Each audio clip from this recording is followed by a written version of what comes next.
자, 매주 화요일에 만나봤지만 오늘은 월요일에 이 시간 돈 문제로 답답한 우리 속을 뻥 뚫어주시는 문수진 전문가 만나보겠습니다. 안녕하세요. 네, 안녕하세요. 경제사이다의 탄산요정 문수진 전문가입니다. 뉴스 보시는 분들은 아실 겁니다. 요즘에 화재 기사를 하루에도 몇 번씩 읽게 되죠. 이럴 때 진짜 조심해야 됩니다. 여러분, 불조심, 자나깨나 불조심. 오늘 주제도 화재보험. 얘기를 이끌어 가시는 게 이제 뭐 방송의 전문가가 다 됐어요. 네, 드디어 길고 긴 화재보험의 대장정의 마침표를 찍으러 왔습니다, 오늘. 네, 바로 공장 화재보험에 대해서 설명을 좀 해드리려고 합니다. 네, 공장 화재보험. 뉴스 보다 보면은 공장 화재 뉴스도 꽤 많이 나오더라고요. 네, 소방청의 화재 통계 영감에 따르면요. 최근 10년간 화재가 많이 발생한 장소가 1위인 그 주거시설을 뒤로 이어서 바로 산업시설 부분이에요. 부상자도 주거시설 다음으로 산업시설에 많이 발생한다고 해요. 주거시설 바로 다음이 산업시설이다. 이 부분은 아마 많이들 모르셨을 것 같습니다. 되게 먼 얘기로만 느꼈는데 생각보다도 우리 가까이에서 일어나는 화재구나. 네. 그리고 무엇보다도 최근 10년간 가장 많은 재산 피해가 발생한 건 60%의 비율로 산업시설이 1위라고 합니다. 그만큼 손해의 규모가 굉장히 큰 거죠. 이렇게 한번 화재가 나면 피해도 크고 부상자도 많이 나올 수 있는 이 공장 화재. 그죠. 그리고 이 손해와 타격을 좀 대비하기 위해 가입하는 공장 화재 보험. 오늘 아주 꼼꼼히 알려드리도록 하겠습니다. 네, 아무래도 비싼 것들이 많다 보니까 재산 피해 규모도 1위. 겠죠. 공장은 정말 화재 보험으로 대비를 해두지 않으면 너무나 피해가 크겠다라는 생각이 듭니다. 공장 화재 보험, 이전 시간에 배웠던 주택 화재 보험이나 상가 화재 보험하고 어떤 게 다를까도 궁금해요. 비슷한가요? 네, 똑같은 점도 있고 다른 점도 있는데요. 네. 먼저 화재보험의 기본인 그 보통약관은 거의 비슷합니다. 우리가 보통약관이라고 있었는데 혹시 기억나시죠? 보통약관. 네, 직접 손해, 뭐 잔존물 제거 비용, 뭐 비용 손해를 보장하는 거였죠. 이 보통약관은 주택화재보험, 뭐 상가화재보험, 공장화재보험 등 화재보험이라면 모두 들어가 있는 부분. 어떻게 보면 뭐 보험의 화재보험의 주계약 정도라고 생각하시면 되고요. 화재보험의 뼈대라고 보시면 되는 거죠. 그렇군요. 직접 손해, 화재로 직접적인 손해를 본 거를 보장해 주는 거. 직접 손해에는 화재 손해랑 소방 손해 그것도 있었잖아요. 네, 맞아요. 네. 보통 약관에 대해서 간단하게 복습을 해보자면 화재 손해, 소방 손해, 또 피난 손해 이렇게 세 가지가 직접 손해에 해당되고요.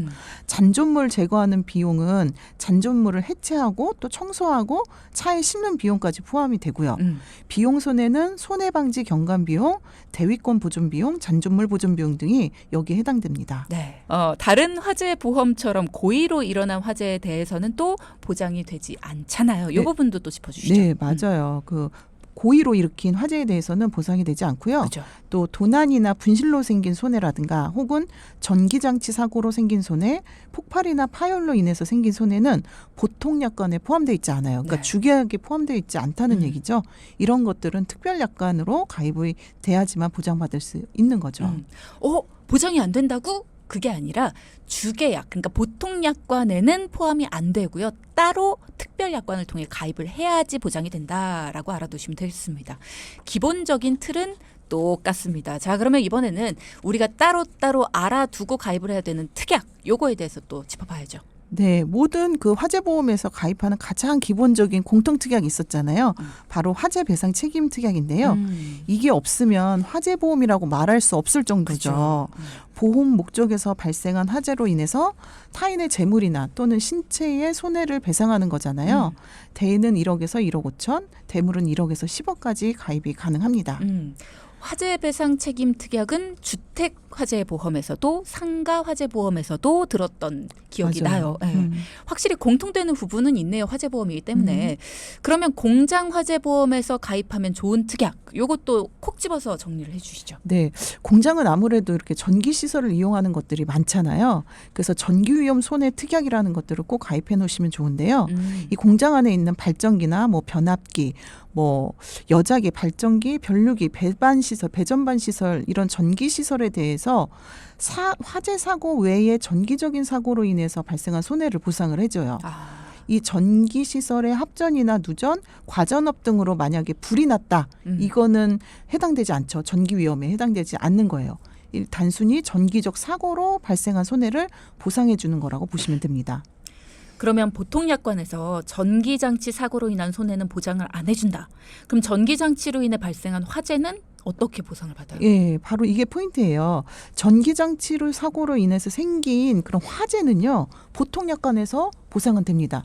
근데 화재까지 안 되고 이 전기장치만 이렇게 좀 고장 난다거나 여기서 단순하게 그냥 화재가 조금 생기고 마는 경우, 이런 것들에 대해서는 이런 전기 손해에 대한 위험 손해에 대해서 보상하는 특약을 따로 대비해야 되는 거죠. 좀 다르네요. 전기적 사고로 인해 발생된 화재는 보통 약관에서 보장이 된다. 근데 단순한 전기 사고는 전기 위험 손해 특약. 전기 위험 손해 특약, 이름이 조금 복잡할 수 있어요.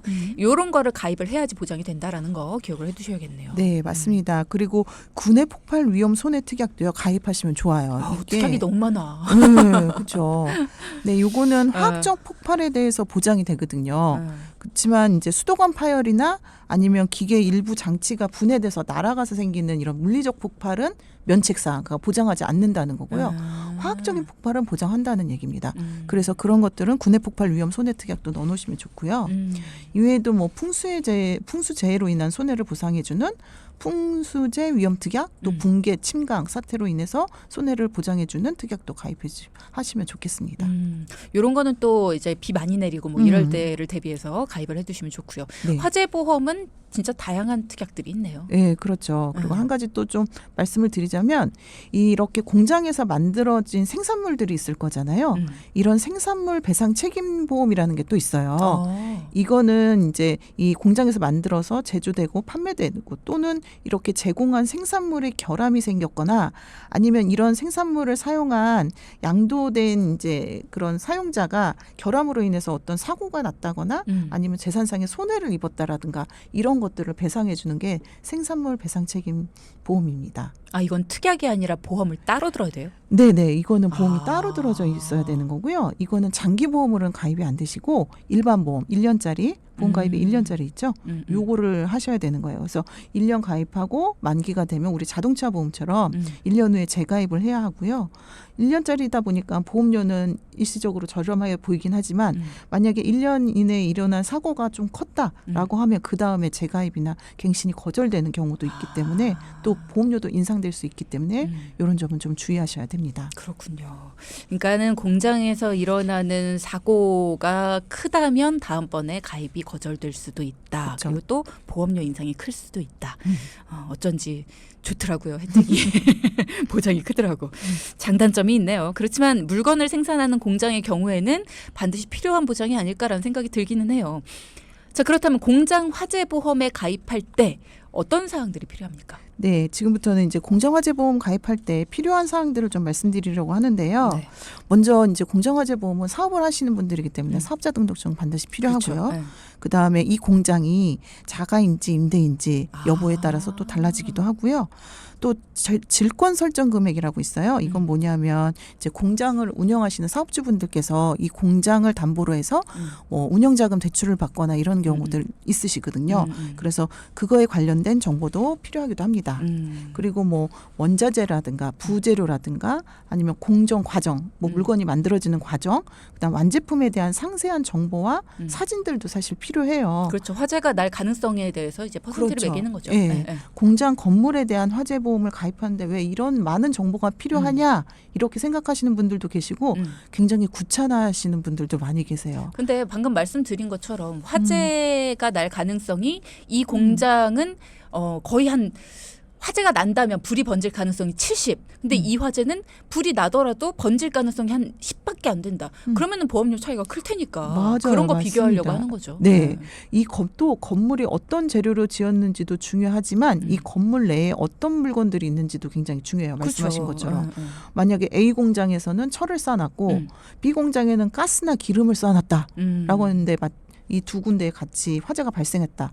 더 위험한 건 바로 그렇죠. A보다 B잖아요. 네. 그렇기 때문에 보험사에서는 이 재료라든가 공정 과정과 같은 정보를 요구하기도 하는 거고요.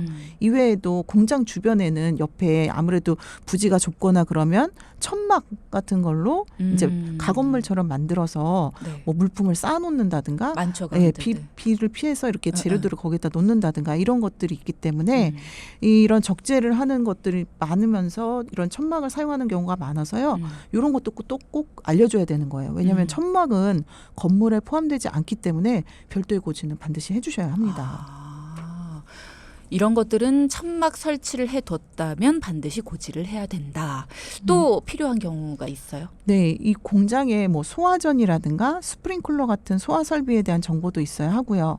화재 감지기 사진이라든가 이런 것들을 설치했다는 내역서도 있으면 보험료가 할인될 수 있는 거거든요. 근데 이게 필수 사항은 아니다 보니까 요청 이제 그걸 담당해서 설계를 해주시는 분들이 요청하지 않으면 사실 사업자분들은 잘 모르세요. 그러니까 이런 것들 기억하고 계시다가 저희는 이렇게 화재를 위해서 만반의 준비가 되어 있습니다. 이렇게 좀 얘기를 하셔서 그거에 대한 할인을 받으시는 게 좋을 것 같고요. 소화전이나 스프링클러는 당연한 거 아닌가요? 없는 데도 있어요. 좀 영세한 데는 없는 데도 있으니까 그런 것들을 확인하고요. 그렇군요. 또 공장에 이런 집기 비품, 기계, 뭐 설비, 재고동산 이런 것들도 필요한 정보인데요. 쭈디님은 이런 거 지금 제가 말씀드렸던 직기 비품, 기계, 설비 이런 것들에 대한 차이점을 알고 계신가요? 잘 모르겠어요. 뭐 몇 개는 알겠는데 네. 뭐 다는 모르겠습니다. 네, 그렇죠. 네. 뭐 기계는 딱 보면 저게 돌아가는 기계구나, 그쵸. 이거 공장에서 지금 작업하는 기계구나, 이런 장치구나 알 수 있는 것 같은데 재고동산, 예. 그걸 잘 모르겠어요. 재고동산은 판매 및 생산 라인의 주요 제품으로 뭐 원재료, 부재료, 완제품, 반제품, 저작품 이렇게 만들어진 물품들을 얘기하는 거고요. 이 재고동산은 매입계산서라는 게 있어요. 요거를 뭐 갑자기 우리 재고동산이 10억이에요. 그러면 보험에서는 이 공장에 정말 10억이 있는지 없는지 알 수가 없잖아요. 그래서 매입계산서를 보고 확인을 합니다. 그래서 10억을 이게 진짜 있는지 없는지 확인을 해서 그걸 가액을 선정을 하고요. 시설과 직기 비품은 좀 헷갈려 하시는 분들이 좀 많이 계세요. 그래서 이렇게 생각하시면 좋을 것 같아요. 만약에 이 스튜디오 공간을 딱 뒤집는다. 180도. 그러면은 이 바닥이 천장으로 가고 천장이 바닥으로 간다면 우르르 떨어지는 게 있을 거잖아요. 이게 떨어지는 것들은 직기 비품이라고 보시면 되고요. 매달려 있는 것들은 안 떨어지는 것들은 시설이에요. 그러니까 책상, 컴퓨터, 의자, 뭐 마이크 예. 이런 것들은 다 집기 비품. 그렇죠. 맞아요. 근데 시설은 인테리어라고 생각하시면 좀 좋을 것 같아요. 뭐 천장에 매립되어 있는 에어컨이라든가 조명이라든가 벽 바닥재 이런 것들은 시설이라고 보시면 되고요. 그렇군요. 이렇게 지금 설명드린 뭐 시설, 직기비품, 기계, 재고동산은 가입할 때 목적물로 추가하지 않으면 보장이 안 됩니다. 불이 나더라도. 예. 그렇군요. 그래서 이 화재보험의 보통 약관에서는 건물만 해당되는 거라고 보시면 됩니다. 네. 자, 앞서 3부에서 공장 화재보험의 특약에 대해 자세히 알아봤습니다. 화재보험의 보통 약관에서는 단순한 전기 사고나 폭발 사고 같은 건 보장을 해주지 않습니다. 그래서 별도의 약관을 가입을 해야 됐죠. 그래서 전기 위험 손해 특약, 군의 폭발 위험 손해 특약 뭐 이런 걸 가입하면 좋다라는 말씀을 문수진 전문가가 해주셨어요. 그리고 또 화재보험의 특약은 아니지만 공장의 특성상 생산물 배상 책임 보험이라는 것도 가입을 따로 하는 게 좋다라는 말씀도 해주셨습니다. 근데 저는 궁금한 게 공장 화재 보험의 보험료라는 게 공장의 면적에 따라서 달라지는 건가? 그런 생각이 들어요. 뭐 어떤 거를 생각해서 이 보험료가 결정이 되는 건가요? 네, 공장의 경우에는요. 면적도 중요하고요. 또 건물의 구조에 따라서도 급수가 결정이 됩니다. 급수에 따라서 보험료가 결정이 되는데요. 이건 뭐 건물의 기둥이라든가 지붕, 외벽에 사용된 자재에 따라서 불에 얼마나 잘 견디는지를 구분해서 1급에서 4급까지로 나누어지거든요. 네. 건물 급수를 나눈다. 네, 네. 그래서 1급은 네. 지붕이라든가 기둥이 내화 구조이고 외벽은 콘크리트나 아니면 조적조 즉 벽돌인 건물 구조가 바로 1급이고요. 우리가 이제 내화 구조라고 얘기하는 거는 화재에 대해서 가장 안전한 건축, 그런 건축 구조를 말하고요. 기둥은 내화 구조이고 지붕도 콘크리트이고 벽돌이긴 한데 외벽이 만약에 불연 재료 즉 열에 잘 휘어지는 재료일 때는 또 2급이에요. 또 기둥이나 지붕, 외벽이 모두 불연 재료이다라고 했을 때는 3급이라고 하고요. 여기서 상급을 받았지만 2급으로 조정되는 경우도 또 있어요. 그러니까는 두 개 다 불에 좀 잘 열에 잘 휘어지는 휘어지는, 재료인데 2급으로 조금 더 안전하다라고 조정이 되는 경우 어떤 경우는 네, 있나요? 기둥은 내화 재료이고요. 네. 또 지붕이 불연제 재료라고 한다면 2급의 조건을 일부 갖췄더라도 외벽이 판넬이면 이거 무조건 3급이거든요. 그렇죠. 그거 잘 타니까. 예, 이 판넬이 내화 인증을 받은 판넬이 있어요. 그래서 이런 경우에는 2급으로 조정될 수 있거든요. 그래서 이 판넬이 내화구조 인증서가 이제 사용했다라는 인증서를 첨부하고 내화구조 품질 확인서, 시공 확인서 등의 서류가 있다면 이 건물은 2급으로 조정될 수 있습니다. 다행이네요. 조금 더 안전하다라는 거니까 보험료도 조금 낮아질 수가 있잖아요. 네. 서류를 준비하는 게 바쁜 공장 사장님들은 조금 번거로우시더라도 이런 것들 잘 챙기셔서 조금이라도 좀 저렴한 보험료에 대비를 하시면 좋을 것 같습니다. 자, 그러면 3급까지 있는 게 아니잖아요. 4급도 있잖아요. 네, 4급은 상가 외의 거에만 적용돼요. 상가는 4급이 적용되지 않고요. 만약에 이제 목조라든가 흙, 천막 외벽 등의 가연제가 그 예로서 들어지는데요. 불법 건물 짓고 겉에 이렇게 천막이나 비닐 씌워가지고 위장하는 경우가 많이 있으세요. 아이고. 네, 이 4급은 보험사에서 인수를 아예 거절을 사실을 하거든요. 그런데 유일하게 샌드위치 판넬 위에 천막을 친 경우에는 인수가 가능합니다. 샌드위치 판넬 위에 천막을 친 경우? 네, 네. 판넬로 이렇게 지어놓고요. 어. 거기 위에 이제 방수 같은 걸 하시려고 천막을 이렇게 쳐놓는 경우들이 있거든요. 그런 게 어떻게 인수가 가능하지? 네, 그거는 가능해요. 외벽이 천막이라고 전부 인수가 불가능한 거는 아니니까 이게 공장 건물의 기둥, 지붕, 외벽 이런 자재들도 좀 잘 알아보셔야 하고요. 건물 급수를 잘못 고지하면 나중에 보상을 받으실 때 좀 불이익이 생기실 수도 있습니다. 그렇죠. 뭐 요 정도면 괜찮겠지 하고 고지를 그냥 되는 걸로 했다가 네. 나중에 보상을 받을 때 이게 고지를 잘못하셨네요. 그러고서는 지금까지 돈은 다 내놓고 보상은 막상 못 받을 수 있으니까 이런 부분 확실하게 아셔야겠습니다. 근데 이게 문제가 뭐냐면 내가 일부러 속이는 게 아니라 내가 잘 몰라서 잘못 고지하는 경우들도 있잖아요. 그러니까 일반인이 이런 자재들까지 꼼꼼하게 아는 건 어려운 일이기 때문에 이게 어려운 것 같아요. 네, 대부분 이제 건축물 대장을 떼어 보시면 이게 불법 증축 건물이 아니면은 사실 이거 건축물 대장에 거의 다 나와 있거든요. 그래서 대부분 이제 설계를 할 때 그 보험사 전산에서 이 건축물 대장을 확인할 수 있거든요. 그러면 해당 건물이 어떤 자재로 구성이 되었는지 확인도 되고요. 실사라는 것도 보험사에서 나갑니다. 이 건물 가입하기 전에 직접 담당자가 나가서 그 내용들을 전체적으로 사진도 찍어 오고 뭐 아까처럼 그 소화기 관련돼 있는 시설들도 사진 찍기도 하고 실질적으로 가서 두들겨 보기도 하고 어떤 구조로 되어 있는지 확인도 하기도 합니다. 그렇군요. 그러니까는 혼자 확인하기는 좀 어려우니까 전문가의 도움을 받는 게 아무래도 좋을 것 같습니다. 자, 그러면 마지막으로 공장 화재 보험 주의해야 될 점 어떤 게 있습니까? 네, 좀 몇 가지가 있는데요. 먼저 비례보상이랑 실손보상이에요. 이거 지난번에도 한번 잠깐 나왔었는데 오늘은 조금 더 이제 말씀을 좀 자세히 드릴 수 있을 오늘 것 같아요. 퀴즈 정답을 말씀하시는 것을 보니까요. 우리가 지난번에 했어도 처음 하는 것처럼 얘기해야 될 것 같아요. 네, 우리가 사실 화재보험 가입할 때 비례보상, 실손보상 두 가지 있으면 거의 공장주 분들은 실손보상보다 비례보상을 많이 선택을 하세요. 그 이유는 보험료가 저렴하기 때문에 그래서 비례보상 상품을 가입하시는 분들이 꽤 있으시거든요. 네. 근데 이게 나중에 보험금 수령할 때는 참 차이가 납니다. 예를 들어서 이 공장에 원래 가격이 10억이라고 책정을 할게요. 그런데 이 10억을 사실은 다 가입을 해야지 100% 보상을 받는 건데 보험료가 너무 비싸니까 나는 5억만 가입할 거야 라고 하면 이 공장에 50%만 가입을 한 거잖아요. 그렇죠.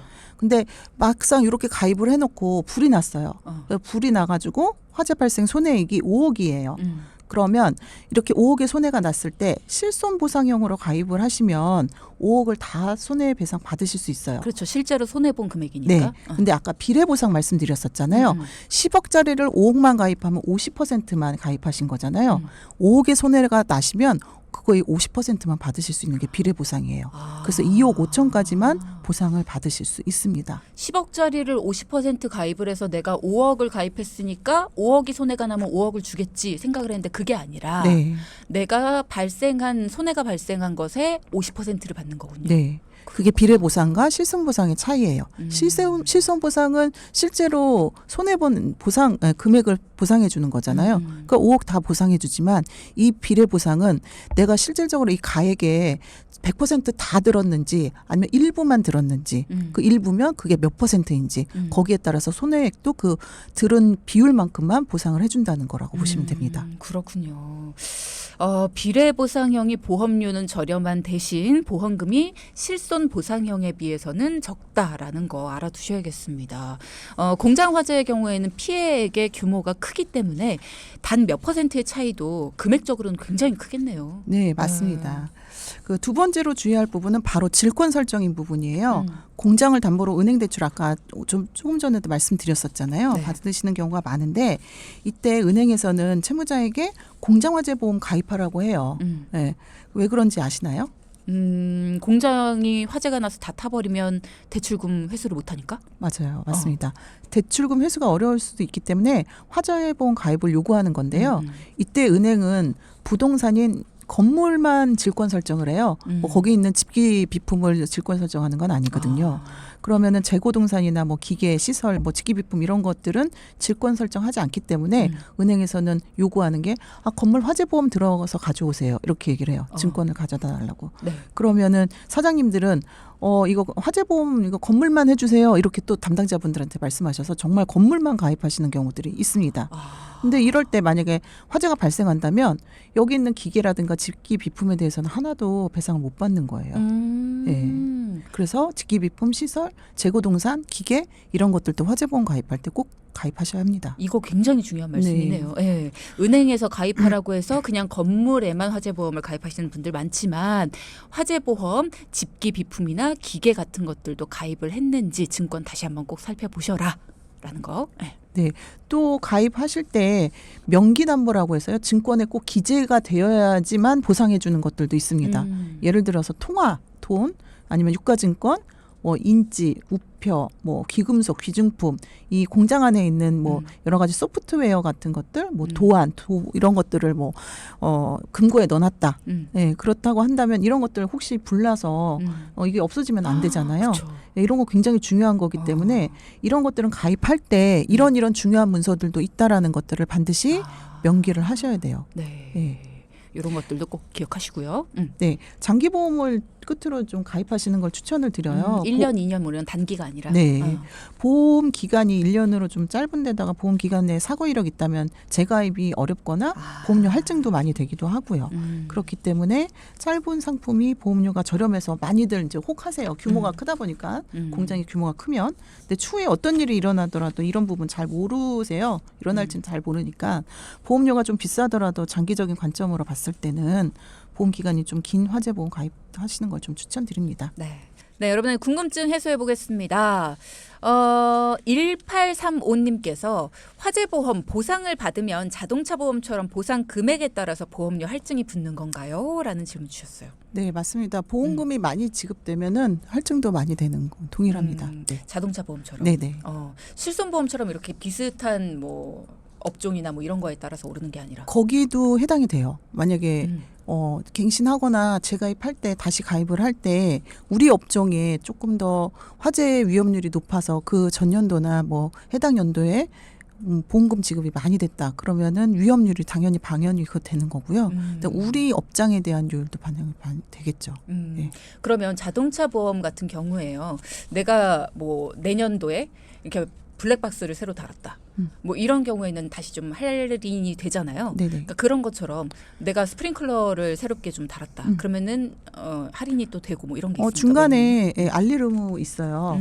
만약에 위험도가 높아진다거나 우리가 없었던 시설인데 이 시설이 들어옴으로 인해서 조금 더 위험성이 높아졌다거나 이런 것들은 반드시 좀 알려야 되고요. 아까 말씀하셨던 그런 부분들도 뭐 스프링클러나 이런 것들은 사실 가입할 시점에만 적용이 되는 걸로 제가 알고 있거든요. 그래서 그거는 보험사마다 차이가 있기 때문에 좀 알아보셔야 돼. 그거는 알아봐야 되는 부분일 것 같습니다. 그렇군요. 네. 자, 이렇게 여러분의 궁금증도 해소해봤습니다. 오늘의 포인트도 짚어보죠. 첫째. 공장 건물 급수뿐만 아니라 재료나 제품에 대해서도 상세히 고지하자. 둘째. 건물하면 가입하는 게 아니라 시설, 집기, 비품, 재고동산, 기계 등도 가입하자. 셋째. 단기보다는 장기 화재보험으로 가입하자. 네, 문수진 전문가와 함께했고요. 여러분, 문수진 전문가도 많이 응원해 주시기 바랍니다. 방송 중에 상담해드리는 내용은요, 청취자 여러분의 올바른 투자 판단을 위해 참고로 드리는 말씀입니다. 금융상품 가입이나 해지 같은 판단은요, 스스로의 책임으로 결정하셔야 한다는 점 꼭 기억해 주시기 바랍니다.